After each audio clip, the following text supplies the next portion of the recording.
A building that was home to a critical moment in Kalamazoo's civil rights history will soon come down.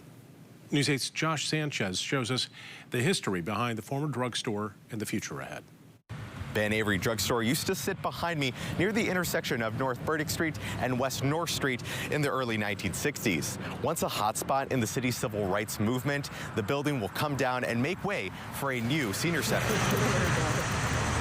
The nonprofit Ecumenical Senior Center has owned the former storefront since 1996. The building has sat empty for months since the group moved operations in anticipation of a new center. It seemed like there were more windows on this side. These walls know a history that few remember as clearly as Lois James Fisher. She spoke with News 8 in 2020 during the height of the COVID pandemic.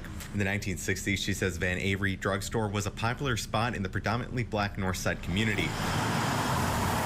It was a hit among students at the nearby school. Always after school, it was a hot spot to come and get candy and, this kind of thing. Despite the community's population, Fisher says the drugstore never had a black employee. In the summer of 1963, the city's NAACP chapter encouraged businesses to open their hiring to black teens. Fisher joined two boys from the youth chapter to request a job application at the drugstore, but that request was denied. The mother of the family said there wasn't any use because they weren't hiring.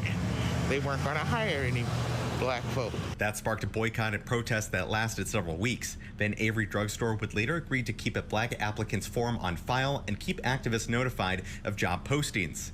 The first black employee was hired in the fall, bringing an end to the boycott. It changed the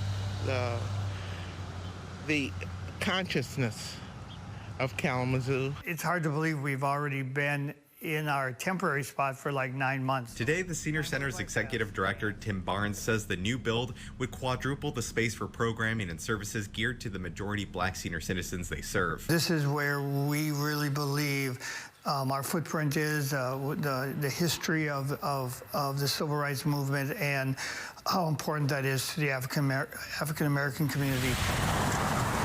Barnes says the nonprofit will look for community input on how to honor the history behind the plot of land. Right next door, new senior housing is taking shape with 70 affordable units, highlighting the need for a new center. Overall, the project has raised $8 million through the support of groups like the Kalamazoo Community Foundation. We've been rubbing nickels to make this happen, so we are very, very excited for the next chapter. Barnes says demolition starts next week with the goal of breaking ground by the end of the month. In Kalamazoo, Josh Sanchez, News 8.